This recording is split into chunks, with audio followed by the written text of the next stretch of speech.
मुझे बचा लो, मैं सब कुछ खो रहा हूँ, खुदा के लिए मुझे बचा लो। मलिक फारूक नूराबाद शहर का सबसे प्रसिद्ध और सबसे धनवान व्यक्ति था। उसका नाम सुनते ही लोगों के मन में रेशमी कपड़े, सोने की मुद्राएं, ऊंचे महल और अंतहीन दौलत की तस्वीर उभर आती थी। वो जिस रास्ते से गुजरता लोग सम्मान में सिर झुका लेते, लेकिन उस सम्मान के साथ डर भी जुड़ा होता था, क्योंकि फारूक का दिल अब नरमी से खाली हो चुका था। कभी वही फारूक एक साधारण व्यापारी हुआ करता था, जो अल्लाह का नाम लेकर दुकान खोलता और दिन खत्म होने पर शुक्र अदा करता था। लेकिन समय के साथ दौलत ने उसके दिल में ऐसी जगह बना ली कि अल्लाह का जिक्र धीरे धीरे उसकी जुबान से उतर गया। उसकी हवेली इतनी विशाल थी कि उसमें 100 से अधिक नौकर रहते थे। फिर भी फारूक अक्सर अकेलापन महसूस करता, मगर वो इस एहसास को भी अपनी महानता समझ लेता। वो कहा करता कि अकेले रहना ताकतवर लोगों की पहचान होती है। जब कोई गरीब उसके दरवाजे पर मदद मांगने आता तो वो कठोर आवाज में कहता कि मेहनत करो, भीख मत मांगो, जैसे उसने कभी किसी की मदद से एक दाना भी ना कमाया हो। उसे ये एहसास ही नहीं था कि जिस दौलत पर वो इतराता है वो अल्लाह की तरफ से एक इम्तिहान थी, नेमत नहीं। धीरे धीरे उसका लहजा बदलने लगा। अब वो लोगों से ऊंची आवाज में बात करता, अपने नौकरों को तुच्छ समझता और अपने पुराने दोस्तों को भी नीचा दिखाने लगा। उसे लगता था कि दुनिया उसके कदमों में है और कोई ताकत उससे कुछ छीन नहीं सकती। वो अक्सर कहा करता कि उसकी अक्ल और मेहनत ही उसकी सबसे बड़ी ताकत है और अल्लाह का इसमें कोई हाथ नहीं। यही वाक्य उसके दिल में बसे अहंकार की असली पहचान था। एक दिन शहर के बुजुर्ग आलिम उससे मिलने आए। उनके चेहरे पर सुकून था और आंखों में गहरी समझ।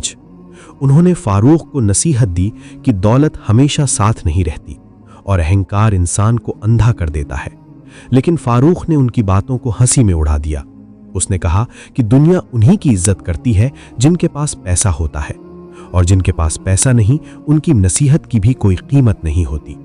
बुजुर्ग खामोशी से उठे और जाते हुए बस इतना कहा कि जब अल्लाह देता है तो बिना हिसाब देता है, और जब पकड़ता है तो इंसान को संभलने का मौका भी नहीं मिलता। उस रात फारूक पहली बार बेचैन हुआ। उसने सपना देखा कि उसका महल ढह रहा है और वो मलबे के नीचे दबा मदद के लिए चिल्ला रहा है, मगर कोई उसकी आवाज नहीं सुन रहा। उसकी नींद पसीने में टूट गई, लेकिन उसने इसे भी वहम समझकर नजरअंदाज कर दिया। उसने अपने दिल को समझा लिया कि सपने कमजोर लोगों को आते हैं और वो कमजोर नहीं है। यही सोच उसके विनाश की पहली सीढ़ी बन गई, जिसकी शुरुआत उसे दिखाई नहीं दी, लेकिन जिसका अंत बहुत करीब था। समय धीरे धीरे आगे बढ़ता गया और मलिक फारूक की दौलत के साथ साथ उसका अहंकार भी और गहरा होता चला गया। अब वो सिर्फ गरीबों से ही नहीं बल्कि अपने बराबरी के व्यापारियों से भी ऊपर समझने लगा था। जिन लोगों ने कभी उसके साथ बैठकर जमीन पर खाना खाया था, आज वही लोग अगर उससे मिलने आते तो फारूक उन्हें देर तक इंतजार करवाता, ताकि उन्हें अपनी हैसियत का एहसास करा सके। उसे इस बात में अजीब सी खुशी मिलती थी कि लोग उसके सामने खुद को छोटा महसूस करें। एक दिन उसका सबसे पुराना मित्र हामिद उससे मिलने आया। हामिद वही इंसान था जिसने फारूक के साथ गरीबी के दिन देखे थे, जिसने उसके पहले व्यापार में अपना थोड़ा सा धन लगाकर उसका साथ दिया था। हामिद ने फारूक के चेहरे पर घमंड की परतें साफ देख ली थीं। उसने बहुत नरमी से कहा कि दौलत अगर इंसान को विनम्र न बनाए तो वो बोझ बन जाती है। लेकिन फारूक को ये बात चुभ गई। उसने हामिद की तरफ ऐसे देखा जैसे कोई तुच्छ इंसान उसे नसीहत दे रहा हो, और कड़वी आवाज में कहा कि दोस्ती का मतलब ये नहीं कि कोई उसकी कामयाबी पर सवाल उठाए। ये सुनकर हामिद की आंखें भर आईं, मगर उसने कुछ नहीं कहा और चुपचाप वहां से चला गया। उसी दिन फारूक ने अपने सबसे सच्चे दोस्त को भी खो दिया, लेकिन उसे इसका एहसास तक नहीं हुआ। उसी दौर में शहर में तरह तरह की घटनाएं होने लगी। फारूक का एक बड़ा जहाज जो कीमती माल लेकर समुद्र के रास्ते आ रहा था, अचानक तूफान में फंसकर डूब गया। ये नुकसान छोटा नहीं था, लेकिन फारूक ने इसे भी किस्मत का खेल कहकर नजरअंदाज कर दिया। कुछ ही महीनों बाद उसके एक गोदाम में आग लग गई और सालों की जमा की हुई दौलत राख बन गई। लोग कहने लगे कि शायद ये अल्लाह की तरफ से चेतावनी है, मगर फारूक ने हंसकर कहा कि उसके पास अभी भी बहुत कुछ है और वो इन नुकसानों से ऊपर है। धीरे धीरे उसने ज़कात देना पूरी तरह छोड़ दिया। उसे लगता था कि गरीबों को देना पैसे की बर्बादी है। नमाज पहले छूटी, फिर दुआएं और आखिरकार अल्लाह का जिक्र भी उसके दिल से मिटता चला गया। अब उसकी जुबान पर सिर्फ अपनी अक्ल, अपनी मेहनत और अपनी ताकत का जिक्र रहता। वो अक्सर कहता कि इंसान वही होता है जो अपने दम पर खड़ा होता है और जिसे किसी सहारे की जरूरत नहीं होती। एक रात जब शहर गहरी नींद में डूबा हुआ था, फारूक अपनी हवेली में बेचैनी से टहल रहा था। उसके दिल में अजीब सा खालीपन था जिसे वो शराब और ऐश से भरने की कोशिश करता, लेकिन हर बार असफल हो जाता। अचानक उसे ऐसा लगा जैसे कोई बहुत धीमी आवाज उसके कानों में कह रही हो कि संभल जाओ, अभी भी वक्त है। वो घबरा गया, मगर अगले ही पल उसने अपने दिल को समझाया कि ये डर कमजोरी की निशानी है और वो कमजोर नहीं हो सकता। कुछ दिनों बाद वही बुजुर्ग आलिम फिर उसके दरवाजे पर आए। इस बार उनके चेहरे पर उदासी थी। उन्होंने कहा कि जब अल्लाह इंसान को बार बार चेतावनी देता है और इंसान नहीं समझता, तो फिर अल्लाह इंसान को उसकी अक्ल पर छोड़ देता है। फारूक ने बिना सुने अपने नौकरों को इशारा किया और दरवाजा बंद करवा दिया।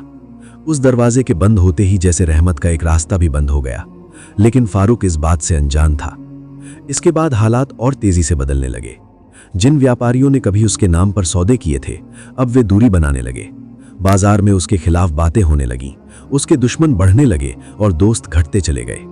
फारूक ने पहली बार महसूस किया कि पैसा सब कुछ नहीं खरीद सकता, लेकिन तब तक बहुत देर हो चुकी थी। उसका अहंकार अब भी उसे ये मानने नहीं दे रहा था कि वो गलत हो सकता है। रातों की नींद उड़ने लगी। वो अक्सर अंधेरे कमरे में बैठा अपने सुनहरे दिनों को याद करता और फिर खुद को समझाता कि ये सब अस्थायी है और वो फिर से पहले से ज्यादा ताकतवर होकर उभरेगा। मगर हकीकत धीरे धीरे उसके दरवाजे पर दस्तक दे रही थी और उसके कदमों की आहट अब साफ सुनाई देने लगी थी। विनाश की वो राह जिसे उसने मजाक समझा था, अब उसके बहुत करीब आ चुकी थी। अब हालात खुलकर मलिक फारूक के खिलाफ जाने लगे थे। जो नुकसान पहले बिखरे हुए थे, अब एक साथ उस पर टूट पड़ने लगे। बाजार में उसकी साख कमजोर होने लगी थी और जिन लोगों ने कभी उसके नाम पर बिना सोचे समझे सौदे किए थे, वे अब कागज की हर लाइन पढ़कर हस्ताक्षर करते थे। फारूक को यह बदलाव खटकने लगा, लेकिन उसने इसे लोगों की जलन समझा, अपनी गलती नहीं। उसका अहंकार अब भी उसे सच्चाई देखने से रोक रहा था। एक दिन सुबह सुबह उसे खबर मिली कि जिस बड़े सौदे से वो अपने सारे नुकसान पूरे करने की उम्मीद लगाए बैठा था, वो सौदा आखिरी वक्त पर टूट गया है। साझेदार ने पीछे हटने की वजह भरोसे की कमी बताई। ये सुनकर फारूक के हाथ कांप गए, मगर उसने अपनी घबराहट किसी को दिखने नहीं दी। उसने अपने नौकरों पर चिल्लाकर गुस्सा निकाला और खुद को समझाया कि ये बस एक झटका है, इससे कुछ नहीं बिगड़ने वाला। लेकिन झटके रुकने वाले नहीं थे। कुछ ही दिनों में उसके ऊपर पुराने कर्जों की फाइलें खुलने लगीं।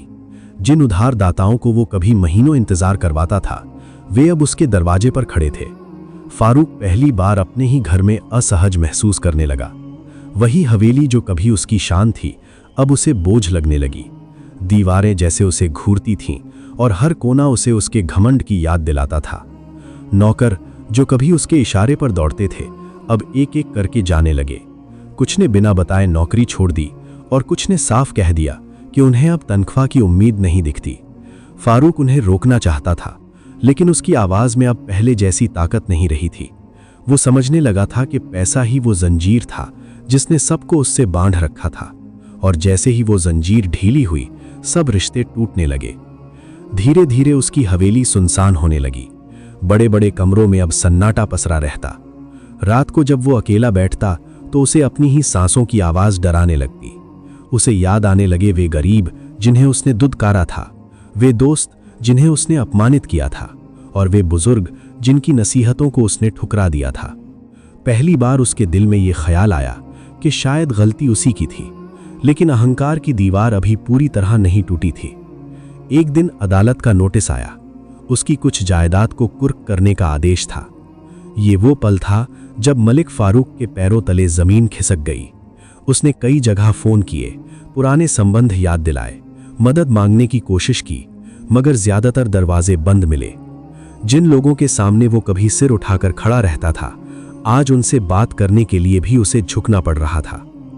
आखिरकार वो दिन भी आ गया जब उसकी आलीशान हवेली सरकारी मुहर के साथ बंद कर दी गई। फारूक बाहर खड़ा ये सब देखता रहा। न कोई आंसू निकले, न कोई आवाज।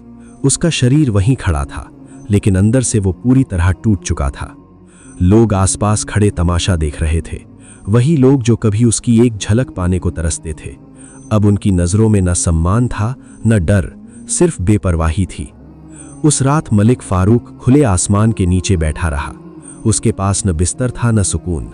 ठंडी हवा उसके चेहरे से टकरा रही थी और उसे बार बार ये एहसास दिला रही थी कि इंसान कितना बेबस हो सकता है। उसे अपनी पुरानी बात याद आई, जब उसने कहा था कि अगर अल्लाह ताकतवर है तो उसकी दौलत क्यों नहीं लेता। आज उसे उस सवाल का जवाब मिल चुका था, लेकिन जवाब बहुत कड़वा था। उसने पहली बार दिल ही दिल में अल्लाह को पुकारा, मगर आवाज़ कमज़ोर थी, जैसे बरसों की खामोशी ने उसके शब्दों की ताकत छीन ली हो। उसे लगा कि वो एक अंधेरे गड्ढे में गिर चुका है, जहां से बाहर निकलने का कोई रास्ता नजर नहीं आता। ये उसके पतन का सबसे निचला मोड़ था। कई दिन और कई रातें बीत गईं। मलिक फारूक के लिए अब समय का कोई मतलब नहीं रह गया था। कभी जो आदमी रेशमी बिस्तरों पर सोता था, आज वही सड़कों और मस्जिदों के बाहर पड़ा रातें गुजारने लगा। भूख उसके शरीर को कमजोर कर चुकी थी और तन्हाई उसके दिल को। हर गुजरते पल के साथ उसका अहंकार पिघल रहा था, जैसे धूप में बर्फ, और उसके नीचे से एक टूटा हुआ शर्मिंदा इंसान सामने आ रहा था। एक दिन जब वो शहर की उसी मस्जिद के सामने पहुंचा जिसके दरवाजे से कभी उसने गरीबों को भगाया था, उसके कदम अपने आप रुक गए। ये वही जगह थी जहां से उसने बुजुर्ग आलिम को अपमानित करके लौटा दिया था। मस्जिद के आंगन में सुकून था और वही सुकून उसे अजीब सी बेचैनी दे रहा था। उसे लगा जैसे दीवारें भी उसकी गलतियों की गवाही दे रही हों। बहुत देर तक वो बाहर खड़ा रहा। अंदर जाने की हिम्मत नहीं हुई, क्योंकि उसे डर था कि कहीं अल्लाह भी उसे उसी तरह ठुकरा न दे जैसे उसने लोगों को ठुकराया था। आखिरकार उसके कदम भारी मन से आगे बढ़े। मस्जिद के कोने में वही बुजुर्ग आलिम बैठे थे। उम्र ने उनकी पीठ को थोड़ा झुका दिया था, लेकिन उनकी आंखों में अब भी वही रहमत और नरमी थी। फारूक उन्हें देखते ही रो पड़ा। उसके आंसू रुकने का नाम नहीं ले रहे थे। वो उनके पैरों के पास बैठ गया और टूटी हुई आवाज में बोलने की कोशिश करने लगा, लेकिन शब्द गले में अटक गए। बहुत देर बाद बस इतना कह पाया कि वो गलत था और उसे माफी चाहिए। बुजुर्ग ने उसके सिर पर हाथ रखा।